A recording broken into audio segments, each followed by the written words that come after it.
Ramit, I'm so happy that you're here. I told you that I had a synchronistic story for you that I couldn't wait to tell you, which is that I believe we're both from Sacramento. Oh my gosh, I didn't know that. I know. Yeah. So I was listening to you on Ryan Holiday's podcast, a fellow 916 guy. Yep. And he was like, we grew up in the same town. We went to the same high school. That's what he said. That's funny. What high school did you go to? Bella Vista. I knew it. Yeah. Bella Vista. So I went to Country Day. Oh, yeah. I don't know. Did you know anybody at Country Day? Yeah, I didn't know anyone who went there, but I knew of it. Yeah. Yeah. And what year did you graduate high school? 2000. Okay. So I graduated in 2009. Yep. So we were a little at different times. But Sacramento people, how cool is that? That's amazing. I know. Yeah, and Ryan what a small Holiday's world. Really an awesome guy He's too. great. The Daily Stoic. Yep. I just love all of these Sacktown peeps getting into the world. So congratulations on your new show. Thank you very That much. just came out on Netflix. I Will Teach You to Be Rich. Yep. How to Get Rich. How to Get Rich. Because Yes. your book is I Will Teach You to Be Rich. Correct. Exactly. So How to Get Rich on Netflix, number 9 in the US today. That is so wild to even hear coming in my ears. Yeah, it's number 9. And I love it because so many of us, we deal with money. We're afraid of money. And yet you wouldn't really think of turning on Netflix to watch a money show. And I think that Netflix made a big bet that we can find a creative way to talk about money and the anxiety that we feel and the guilt and the overwhelm and actually make it really entertaining. Mm-hmm. Like to me, people think about money, they see a budget and some ratios. I see a trip to Disneyland for a family. I see drinks out in West Hollywood. I see a beautiful cashmere coat. And so I think money is really what can fuel our rich life. And it's amazing to see that people across the country, across the world on Netflix are responding to it. Yeah, that's so exciting. So have you gotten a lot of feedback so far? Yes, it's been Overwhelming. I Yeah. mean, I'm usually on top of my social media, my messages, even my emails. And I woke up in the morning and it was just refreshing. And it's cool. I'm getting messages from South Africa, Luxembourg, Portugal, Brazil. Brazil's big, huge for some reason. And cities I've never heard of. And people are just saying, wow, I've never talked about money this way. They're telling me their stories. They're excited. And that's what I want people to feel with money. Money should not be scary. It should be something that we go, yes, I want to use it. And that's what it's awesome to see that. Totally. I almost want to come on your podcast because I've been listening to your podcast so much. Should we do it? We should do it. If my husband will come on, because I know that you only do couples. Exactly. He would come on. He's an open book. And we have such an interesting, everybody's money story is interesting, right? No, that's not true. Some of them are really boring, but ours is interesting. Is it? In the sense that we were raised really differently. My family, my dad's extremely successful money guy, obsessed with money. He almost wanted to come today because he was like, wait, this is a topic I can get behind. And, my dad does my finances. He does my bookkeeping. He does your finances for my today? business today. Oh, okay. Yeah. And I don't know if that's a good thing or a bad thing. He's a controlling, amazing human. My listeners love him, but deeply ingrained. And then my husband was raised very differently, very modestly. They didn't go on trips. They didn't really do big birthday presents. They didn't do any of that kind of stuff. Yeah. And, I just noticed that the way that he talks about money is more limiting than the way that I prefer to ever talk about anything in terms of an abundance mindset. So I've done a number on him over the years to be like, I won't have you say this kind of stuff. What's an example? So he's the type of person who will say, that's so expensive, or we could never can't afford afford that. it. Yeah. And first of all, I didn't grow up hearing stuff like that, which I think was such a gift, and I recognize is such a privilege that a lot of people don't get to experience, although it wasn't anything to do with me. It was my parents. And it just makes me feel uncomfortable to hear my husband say that, because I'm like, no, don't have those limiting beliefs. I don't. So interesting. So I'm hearing so much already because, on my podcast, I bring couples on and I insist that they reveal all their numbers. So most people have never heard a couple with $800,000 of debt talking about how they're not sure they can afford children. At the same time, most people have never heard a couple married 21 years where she's about to divorce him. Why? Because he's too cheap and their net worth is over $13 million. Yeah. So the numbers are all over the board, socioeconomically, culturally, sexually. We have all different couples. And one of the things we delve into is what they remember hearing as they grew up. And one of the most common phrases, of course, is, we can't afford it. And if you hear that once, 10 times, 1,000 times as a kid, you actually start to believe it.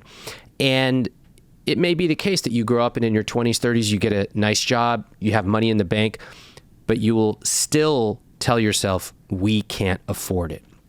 And those are the people who come on the podcast, and sometimes their earnings have eclipsed their money psychology. So I totally agree. That's a phrase I would replace. And for anyone listening or watching, another thing I might suggest is I never tell people to stop feeling that way, because you can't make someone stop feeling a certain way. But I may introduce them to the idea of, where did that feeling come from and what's a new feeling. So if they feel limited or scarce, I would never tell them stop feeling that way. But I would say, what would it feel like to be abundant? Are you abundant in any part of your life? Take me there. What does it feel like? What do you say? What do you think? What if you applied that, for example, to eating out for lunch? And sometimes they can make the connection themselves. It's quite magical. Yeah, it is. It's so interesting. And even my dad, who's been so successful, I've had to teach him about the soul of money. If you've ever read the book, Yes. Soul of Money. Yes. And he was so into it because it had money in the title, but also because spirituality, he was able to see, oh, this is what my daughter has been trying to tell me her whole life. Because I was kind of born that way, just like on the more spiritual, ethereal side of things, and believing that we deserve to live a good life, and like spending my money, but also saving a lot of money. And that's a lot of what we'll get into today, because I know that a lot of people have questions about that. I don't even know where to begin. I'm going to look at my notes because I've never written so many notes. Whoa, okay, good. I appreciate it. I'm flattered. Excited to talk to you. So I think we should, and we did just kind of talk about this, but the invisible scripts around money that you were talking about. Yeah. Can you explain what that is and how people can get past it? We have beliefs that are so deeply embedded that they are invisible to us. So I'll give you a few examples when it comes to money. They might be, we can't afford it. Buying a house is a great investment. That's an invisible script. Going to college is a good decision. That's an invisible script. There's a variety of invisible scripts that we hear over and over again. And some of them may be true. Like, for example, my parents taught me that education is really important and you should go to college. I think that's a pretty good invisible script, but it can also be taken too far if you just decide to stay in college for 10 years. You know, that can be taken too far. Some of them can become quite destructive, like hearing we can't afford it and truly internalizing that. Now, it may be the case that you genuinely, most people watching cannot afford a private jet. That's obvious, and people can acknowledge that. Fine, at the extreme. But when I ask people, for example, how do you decide how much to spend on a vacation? Often the answers are very loose. They're basically like, when I was 21 years old, we went on a vacation. It cost like $1,500. And so that's the same number they continue using. I'm like, you make like 8 times the income you used to make, or you have savings, or you have a partnership. And so we rarely adjust our scripts to our season of life. So why I share this concept of invisible scripts is that when most of us think about money, we really genuinely believe that we are like robots. Like we go to the grocery store. Ooh, I'm going to examine, should I get Ritz crackers or generic crackers? Well, the Ritz crackers actually have 20% less calories or 20% more calories, and the cost is this. Like we're making some kind of spreadsheet. It's like, no, you're buying the Ritz crackers because your dad bought it for you, and it's because his dad bought it for him. We are deeply emotional about money. That's okay. It's totally okay to be emotional about money. We have to embrace that, but we've also got to simultaneously learn how to run the numbers.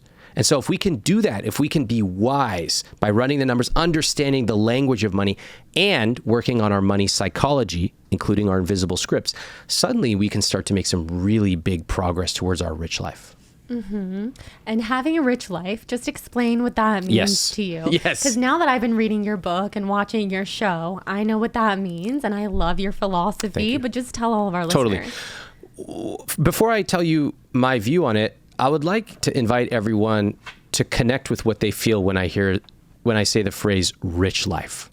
For a lot of us, it's imagining somebody sitting in the back of a chauffeured limo wearing a top hat, being dropped off and eating at this really long table with silver platters. That's rich. That's what a lot of us think rich is. It's this out of touch elitist concept. But that's a movie. That's Richie Rich. That's not reality. Rich can be your neighbor. Rich can be a school teacher. Yes, rich can be a CEO. To me, a rich life can be traveling for 2 months a year. It can be picking up your kids from school every afternoon. It can be a beautiful sweater. Your rich life is yours. And that is exactly how it should be. Yours will be very different than mine. So I want to encourage people to become crisp about what their rich life is. Almost design it like you're doing a painting, and then start to say, how can I use my money to fulfill that rich life, versus sitting back like this and just reacting to whatever bill comes our way. That is no way to live. No, not at all. And I know so many people in my life who have done really well and made a lot of money, and they don't spend any of it, and they're like nickel and dime everything that they do. Okay, this is one of my pet peeves. It's very sad. Yeah, so I want to emphasize that everybody teaches us to save, but nobody actually teaches us how to spend money meaningfully. That's what I really like about your work. Thank you. So I grew up, my parents are immigrants from India. We have a pretty big family. And so we had to be frugal. We just had to be. We hardly ever ate out. When we did, it was pizza, when we had a coupon. And I appreciate the way that we were raised. Like, I learned that I don't need a lot. And I learned how to be street smart because we had to be. And, my parents told me, like, hey, you have to find scholarships to go to college. I did. And I was very fortunate and lucky to be able to pay my way through undergrad and grad school. I had to. At the same time, I wish that I had learned that there are different ways to look at money besides cost. So imagine you put on a pair of lenses. I call them money lenses. And the primary way that we look at the world in America is through the money lens of cost. How much did it cost? Oh, you got those jeans? How much did they cost? Oh, I found them 10% cheaper. How much did they cost? Cost. And if it's some commodity like black pepper or whatever, yeah, fine. Cost is a great tool. But I remember I used to walk on the plane and I would go past the people sitting in the front and I would scoff. I would go, that's so stupid. Why they pay 4 times the amount of money? We're all getting to the same place. And what I should have done was to say, wow, if somebody can afford it, why would they pay when we're all getting to the same place? I don't actually understand. I should have gone from disparagement to curiosity, because then I would have realized there are other lenses. There's the lens of results. Like if you have a fitness goal, you could do it for free on YouTube. Maybe you want faster or better results. You might hire a personal trainer. There's safety. You might want to get, if you're taking your parents somewhere, you might want to have a car pick you up just so you're in a safe neighborhood and you feel good. There's delight. You're going out to an anniversary dinner. You just want to delight your partner. Just beautiful experience. There's so many money lenses. And if you only know cost, it's like playing in a symphony with one note. That's all you know. And that is not a complete way to live a rich life. You've got to be able to be versatile when the occasion calls for it. Mm-hmm. And everybody has a different concept of a rich life. Yes. So some people, it's so worth it to sit in first class or business class, where other people, it's sounds pointless. like you, are like, whatever, we're all just on a plane. Yeah, so, well, in my 20s, I was. Yeah. And that's another dynamic. So all these things become very multidimensional. In my 20s, I didn't care about spending money to sit in a nice seat. Also, it would have been extremely expensive for me. Now, as my season of life changed, I had more money, less time, and I kind of wanted the comfort. Then I was like, oh, that's important to me. But it doesn't always go more expensive. I'll give you a couple examples. See, the more you really turn the dial on your rich life, the more bewildering it should be to other people. That's because your rich life is totally unique to you. Mm-hmm. So here's an example from my own life. My wife and I love to travel. I'm a hotel guy. I love hotels. I know the exact room I want to stay in, all of it. And so in 1 year, I spent more on travel than I spent in 20 years on cars, like total car, gas, maintenance, everything. Now that's crazy. It makes no sense. But that really shows you my philosophy of spending extravagantly on the things you love, as long as you cut costs mercilessly on the things you don't. So if you last time I came here, I was speaking with somebody else. They had a beautiful bag. It looked very nice. I asked him how expensive. She was a little reluctant to share, but it was quite a nice bag. And she expected to be judged. I said, can you afford it? She said, yeah. I said, do you love it? She said, yeah. I said, then what's the problem? I love that. If you love a yoga instructor, if you love spirituality and you want to take a retreat, fantastic. If you can afford it and you love it, I support it.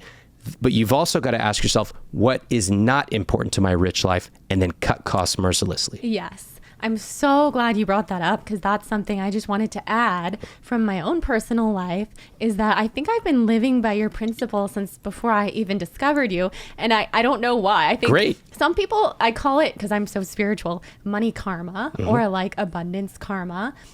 So far in my life, I have had pretty good karma in that area, where it's not something that I stress about super terribly. People are so surprised by me because I will spend extravagantly on things that I want to do. Like what? Yoga retreats. Okay. Grocery shopping at Erewhon. Smoothies at Erewhon. You know, all these things where people are like, I would never spend $22 on a smoothie. Yes. And I'm like, for whatever reason, this makes me freaking happy. And can you afford it? Yes. And I do it all the time. And you love it. I love it, and I've done it all the time. Something else about me that people are not surprised about, that because that's part of my brand. People see that I drive an old car, a Honda CRV. Love a good Honda. When have I had this car? Since 2013. Nice. And it's all paid for, all the things. I don't have a car payment. To my knowledge, I don't have, there's insurance and whatnot. And people who work with my husband, they'll see me roll up in my Honda and they're like, Jordan does really well. I'm surprised she didn't upgrade her car. Yes. And my husband's like, she could care less about cars. She doesn't give a shit about cars. And I'm proud of myself because I don't really care what people think of me. Yes. I'm not trying to roll around in this incredible whatever. And one day I will. There's cars that I think look awesome. Yep. And when it's so easy that it's just like a drop in the bucket, I'll probably do it. But there's things that I care about so much more. So first of all, that's amazing. Round of applause. That is incredible. What you just said is so sophisticated when it comes to money. And I want to highlight some of the things for all of us. Such a great example. You spend $22 on an Erewhon smoothie. Like, awesome. I asked, can you afford it? Yeah. Do you love it? Yeah. Great. Now, to other people, they go, that's insane. That's crazy. I don't mind people saying that. I would rather they say, that's interesting. Why? She could get any smoothie in LA. Why does she choose that one? Why? I'm curious. Why? Is it good? Does it get her some type of better results? What does she love about it? That's what I want people to start doing with money. So that's number one, from disparagement to curiosity. Number two, the idea that you have no car payment. Now, this is so important. The biggest area that people overspend by far is housing. That's number one. And number two is cars. And I'll tell you why. Because once you get stuck in those two areas, it is very difficult to make any choices about the rest of your money. So I'll often see a couple come to me on my podcast. They're arguing about, oh, he spent too much on pickles. I go, the problem is not fucking pickles. I look at their numbers. It's very obvious they're spending 38% of take home on housing. Now, they don't even know that ratio. They don't know even what guideline to use. They just got a house because that's what they thought. But what happens is if you lock yourself into car or house and you forget to factor in all the phantom costs, the maintenance, the interest, the taxes, and on and on and on, then suddenly you are trapped. And that's why so many people watching this and listening right now go, why do we fight about money? Why do I always feel like I make money, but I don't know where it goes? Chances are it's trapped in those two areas. And because you don't have a car payment, you have an old car, Honda's a great car, you just run that thing, you can afford something that seems bewildering to other people. You have made choices and it reflects in your lifestyle. Yeah. And I make those choices in a lot of areas. I'm not a big clothes person. I get like my staples. That's amazing. How funny. Yeah. So, I mean, it's fun. And like my parents, huge clothing people. And so I saw it growing up and I'm like, that's awesome. But not for me. Designer, whatever, doesn't really do it for me.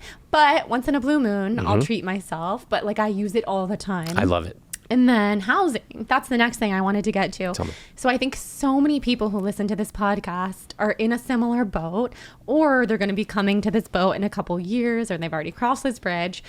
I'm a new mom, married. Congratulations. Thank you.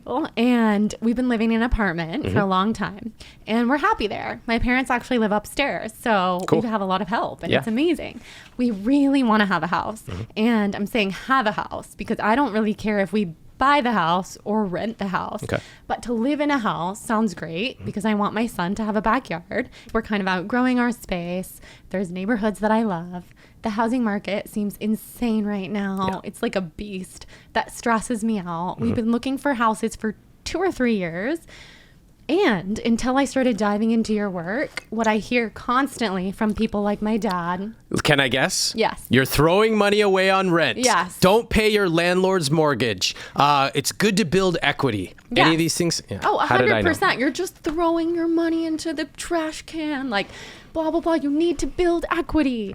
And then when it comes to house on top of that, because I do want to ask your opinion on buying or renting, but even beyond that, there's the 30-year fixed loans, Yeah. right? And then the 10-year interest only. And if we're going to buy a house, my husband and I were interested in the 10-year interest only because of lifestyle and like our income and whatever else. He knows way more about that than I do. But my dad thinks that's the worst idea on the planet. Okay. Let me give you my feedback. So this is, Okay. first off, in America, real estate is religion. And you can tell because we have these handy little phrases that we toss around. You're throwing money away on rent. That's not true. You're paying your landlord's mortgage, always said with a sneer. And you need to build equity, et cetera, et cetera, et cetera, generational wealth, blah, blah, blah. Now, no amount of data will ever convince anyone that their view is wrong, which is why I say it's religious. So let me explain how it works. First off, sometimes buying a house can be a good financial decision, but sometimes renting can be a better decision. I rent by choice. I can go buy a place right now. And I have made more money renting for 20 years than I would have made by owning, by far. And let me explain, because everybody watching and listening right now is like, this guy just is saying the sky is green. It makes no sense because we've all been told buying a house is the best investment ever. And that is simply not true. Sometimes it might be true, but it's not always true. When I lived in New York, I kept a very close eye on real estate prices. I was renting, and there was a building right next door, and it had the same square footage, same number of bedrooms and bathrooms, same view. It was equivalent. And it would have cost almost about 2.2 times more than what I was paying to rent. So let's just say I was renting for $3,000 a month. It would have cost over $6,200 a month to own. That includes when you factor in all phantom costs, taxes, mortgage, taxes, interest, opportunity cost of your down payment, maintenance, etc. So you know what I did? I took the $3,200 a month and I just invested it. And I made way more than I would have by owning. Again, the math is really counterintuitive. People think Granny bought her house for $300,000 in 1970. She just sold it for $1 million just now. She made $700,000. Wrong. You have to factor in inflation and all those other things I mentioned, and you kind of discover, oh my gosh, if I run the numbers, it's actually not nearly as profitable as I thought, but the numbers are all buried. Nobody really wants you to understand it. So here's my number one piece of advice. You've got to run the numbers.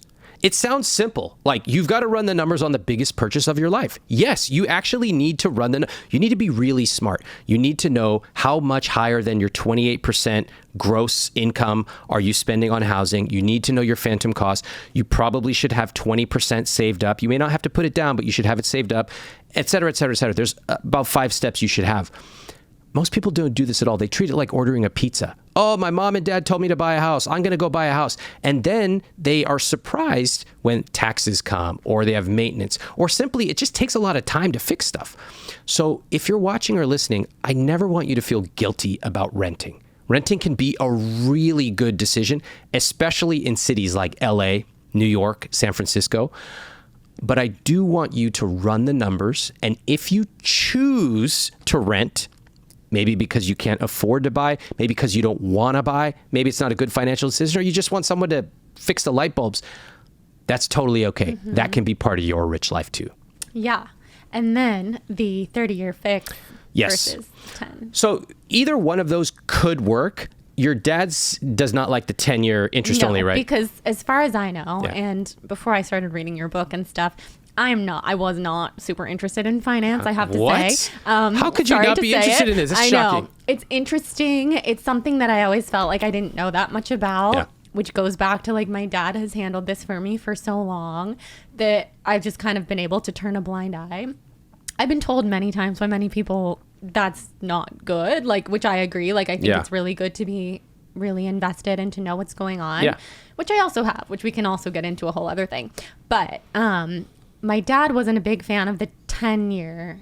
Am I saying this all right? There's the 30-year fix and the 10-year interest only. Because that means you're not building as much equity. Yes. Okay. So this is something I want people to understand. A lot of people do not so they go buy a house, again, they treat it like a pizza, and they don't understand things like an amortization table. Don't turn off the episode. The word is not that scary. Let me explain. Tell us what it is. All right. So when you buy a house, for the first roughly 10 years, you are mostly paying interest. You're actually not building that much equity at all. This is hard for people to believe because they think if I buy a house, I'm building equity tomorrow. You're basically building very little equity. And the way you can do this is just go online, search for amortization table. That's it. You can plug in, pick a number. My house is going to cost $500,000. It's going to be a 30-year loan. Just like plug some numbers in. You're not going to break anything. And you'll see in year 1, in year 2, in year 3, where's my money going? And you're going to be shocked because your money is almost all going to interest. So when people say, I don't want to throw money away on rent, I go, do you like to throw money away on interest? Because that's what you're doing. Now you need to understand it. That's the way loans work, blah, blah, blah. There's some nuance here.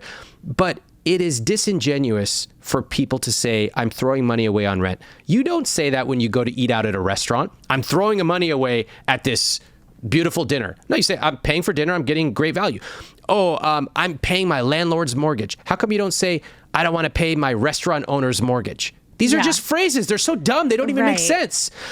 Guys, I want you to take control of your money. You cannot make huge financial decisions that are worth hundreds of thousands or even millions of dollars with some little saying that people shout around and post on social media. That is not how to be savvy with money.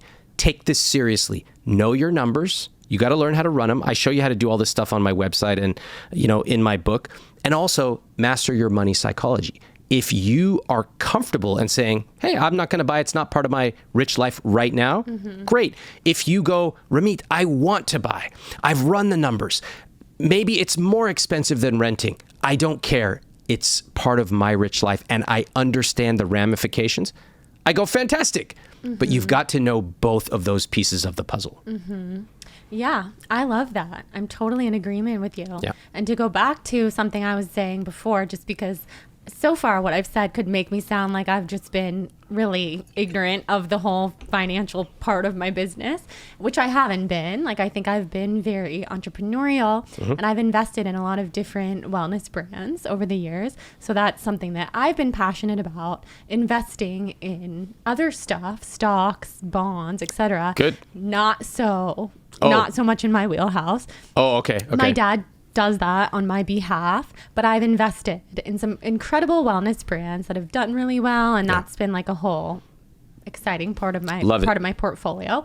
But go on. I do really want you to take over investing for yourself, though. Okay. I really want you to, because it's great your dad does it, but first off, we don't know what your dad is doing with your money. I want you to know.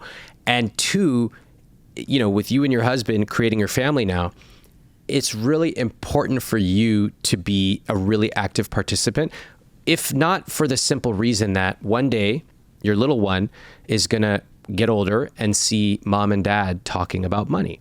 And it is fantastic to have a role model for a mom and a dad who are savvy with money, who talk about things like compound interest. Just the same way, we want our parents to teach us about healthy food choices. We want them and we need them to be able to talk about sophisticated money issues like investing. So it's awesome. You're very fortunate you have a dad who's helped you out. My dad encouraged me to open up a Roth IRA at the age of 14. I'm very thankful. but there's something extremely special about doing money yourself, not delegating it to somebody else. I think so. And after diving into your work, I feel a lot more equipped. I love it. I do. That's exactly why I created it. Yeah. Everybody should feel comfortable enough to go, what are all these accounts? Where's my money going? Why do I feel not in control of my money? Let me break that down. And absolutely. so I'm glad to hear that it's working for you. It is. Yeah. So for people who are listening who want to get into investing, maybe they've never opened a Roth IRA or they want to, or a 401k, how do we get started? Okay. I love talking about this because it's so complicated when you think about it, but it's actually quite simple. And you can change the trajectory of your life. Like literally, you can change your socioeconomic future. You can go to amazing vacations. If you want to have a 10-year anniversary or a fancy car, you could do it. So let's break down two concepts. First are the accounts, which we can say are like the rooms in a house.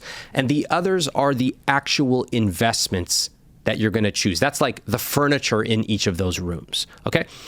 So we've heard phrases like 401k, Roth IRA, etc. A really simple way to think about it is I have a ladder of investing in my book, The Ladder of Personal Finance.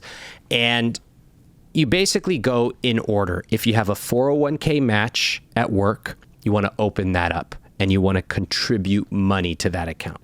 Some people may have a match. If not, that's fine. Skip it. If you have access to a Roth IRA, you can open that up. You can open it up by going to Vanguard, Fidelity, Schwab, any of them. You can open it up in like 15 minutes. You just open up a Roth IRA. It's very straightforward. Just click a few buttons. You'll have an account now that's just sitting there. Cool. If you can fund that up to roughly $6,000 a year. Okay. Then there are other options. You can go back to your 401k. Some people have a health savings account. They didn't even realize they can invest that money. So you can go look at my book and see the accounts to open up. Let's talk about what you do once you have those accounts opened up. This is where it gets fun. So people think that the phrases people always use are investing feels like gambling. And they have this idea that if you're an investor, you have to close the shades and open up like 5 screens and everything's dark and you're looking at these PE ratios and everyone's like, what? Don't ever look. You don't need to look at a PE ratio. Trust me. I spend less than 1 hour per month on my finances, all of it. And it is boring. It's like watching paint dry. It's not, you want drama? Get a dog or watch my show on Netflix. Yeah. Okay. There is some drama on that show. It's very dramatic. Yeah. These are real people. Yes. But investing itself is like turning on your water faucet. It's a utility. It's like you turn it on, boom. There's no excitement. It shouldn't be. When my family asks me, how should I invest? Where should I put my money? What I tell them is my favorite investment is something called a target date fund. It is so simple. It's one fund. That's it. You're not picking stocks. All you do is pick a fund based on the year that you're going to retire.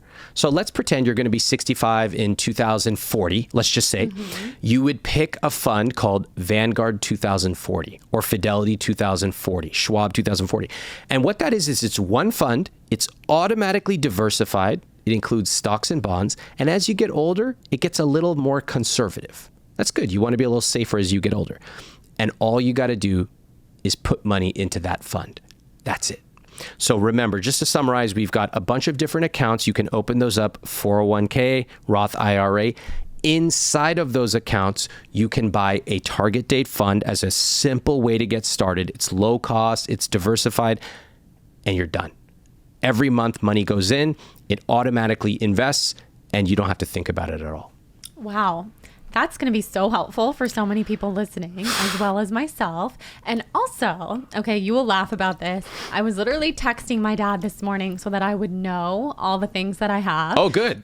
I said, do I have a 401k? And no one judged me. It's just that this has not been my passion. No, I don't it's judge. Not my passion. Most people don't know.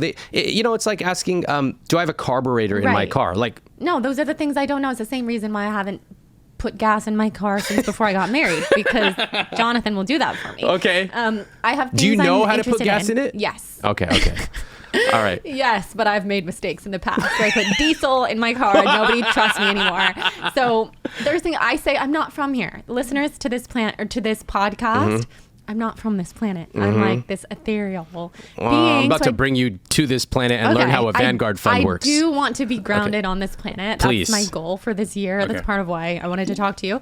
But I texted my dad, do I have a 401k? No, because I've never worked for a company. I've always worked for myself. Yep. Do I have a Roth IRA? Or he calls it a Roth IRA. Is that the same thing? That's fine. Is he saying it wrong? No, it's fine. Are you sure? Yeah, I'm sure. Okay. Trust me. I'll tell. Like, your dad should not be managing your money. That's wrong. But him calling it an IRA is fine. Sorry, Dad, because I know this is the episode he'll listen to. We love you. Love You've you, been Dad. amazing. You've done a great supportive. job. Now it's time to transition the work over. I can step up.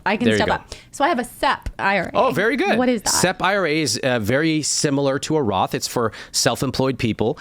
And a Sep IRA actually is, again, just like a bedroom. It's another room. You can do the same fund inside of a Sep IRA. And often a Sep IRA lets you contribute a lot of money, sometimes $50,000, $60,000 per year. You don't have to do that. But if you have the ability to contribute that much, that's fantastic. And everyone's going, why? Why do you care about a Roth IRA, 401k? Why do they even call it these things? These accounts actually give you some pretty cool tax advantages. You basically save on taxes. And so if you have the opportunity to do a 401k, a Roth IRA, a Sep IRA, whatever, do it. Now, there's a small amount of people listening, they make a lot of money. They go, hey, I already maxed all those accounts out. Am I stuck? What do I do? No, you can actually invest an unlimited amount per month. If you fill up all of those, you just go into a regular taxable account. But that's really like a minor advanced issue. Yeah, the tax benefits seem really worth it. So something I have to ask you, because so many people wrote in and wanted to know, what's the best way to get out of debt? Oh, this is a great question. All right. So when I talk to people in debt, I speak to people who have $5,000 of debt. I speak to people who have $800,000 of debt, all over the map. 90% of them do not know how much debt they're in. That's shocking, but also understandable. If every envelope you get is just bad news, of course you're going to avoid it. So step number one is to actually open them up and find out how much debt you owe at what interest rate. Okay. Point number two is that 95% of people do not know their debt payoff date. So it could be that you have $3,000 of credit card debt. It could be that you have $50,000 of student loans, whatever the number may be. If you don't know when it's going to be over, it feels so overwhelming. It's like running a marathon, but you don't know when it's going to end. It's psychologically debilitating. So it's so important to know when that debt is going to be paid off. And I'm talking about the exact month and year. The way you do this is you go online. You already know how much debt you owe because you found that out. You know your interest rate, you found that out. And you type in debt payoff calculator. Plug your numbers in, it takes like 5 seconds. And it will tell you your debt is going to be paid off right now. You're paying $300 a month. It's going to be paid off in 2037. And so you might go like, oh God, that's like a long time. Okay, no problem. Instead of $300 a month, go ahead and just make it $400 a month. Just play. And it's shocking because the larger the loan, even $100 a month can often cut that loan down by 7 years. Like the math is super counterintuitive. So to pay off debt, the simplest thing you got to do is those 2 steps. Number one, know how much you owe, including your interest rate. And 2, your debt payoff date. Once you know those 2 things, you can start to fiddle around and see if you want to add more money and pay it off faster. Yeah, no, that's so helpful. That was the top thing people wrote in and wanted to know. The other top thing people wanted to know, and you must have a lot of international followers, and I know that I do too, which is why they wrote in to both of us for this. What is your tips to people who don't live in the U.S.? Because I think a lot of the stuff in your book, right, is for people who live here. Well, it has been translated. I Will Teach You to Be Rich. The book has been translated into tons of languages. So there are lots of opportunities. Other countries don't have the exact same accounts we do, such as a 401k, which is strictly American.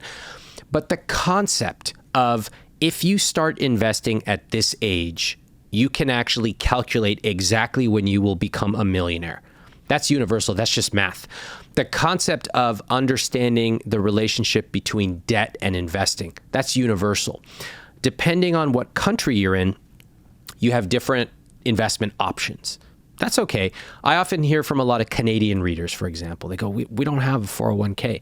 But if you search 401k equivalent in Canada, you'll easily be able to find out the exact equivalent. So you could start with my book, get my book in whatever edition is closest. Like for Australians, I always say, just get my UK edition. It's pretty close. Try that, and you will quickly be able to piece it together once you understand the fundamentals. Wow. Yeah. No, that's really helpful because we've got people from all over the place listening. That's awesome. So I know. Okay. I have a bunch of questions left to ask you. So we're going to do rapid fire. Great. Number one, what was the experience like to film your own Netflix show? It was wild. I mean, I've filmed stuff before, but never like this. You know, I walked in the first day. They've been lighting for hours just to get my skin tone right, which is important to me, and that meant a lot. Our sound guy Jackson told me that he listened to multiple interviews I had given to hear how I talk, and then he chose the correct mic just for me. Wow. I mean, that level of attention is really why you're working with the best. So we started off with me going around the country, and I met couples and individuals. And the magic of the show is that I didn't know anything about them. I didn't know what they look like. All I knew before I met them was their name, and I had access to their financials. That's it. So I looked at their financials. I could guess something. Oh, this person has access to a private bank. They're probably wealthy. But when I got to meet them, you, the viewer, and I together try to figure out what's going on. And that's really what makes the show magical. Yeah. That's so fun. Yeah. And was this your idea? Did you approach producers or was it vice versa? No, that Netflix came to me. I was sitting, I remember exactly where I was. I got an email from them and it said, hey, you know, we'd love to talk. Should we talk to you or do you have representation? And the funniest thing is that I didn't even know what representation was back then. I was not. When was this? This was like 2020 during COVID. I was not in Hollywood. Like, I'm an internet nerd. I go on Twitter, I make jokes about asset allocation, and then I take a nap. Like, it's a very good internet life, you know? And so I never ever thought of doing a TV show. So we got in touch and we started chatting, and they knew my material, which was really flattering. You know, my business has been around for 20 years. So on the internet, at least people know. And I think what they loved was the point of view that you don't have to restrict everything around money. And I told him that. I said, look, I don't want a show where I have to go to some couple and berate them. That's not my style. I'd rather them tell me, like, we want to go to Italy. I go, awesome. Let me show you how to do it. In fact, let's do an awesome trip to Italy. And they were like, we want that. They're like, we want you.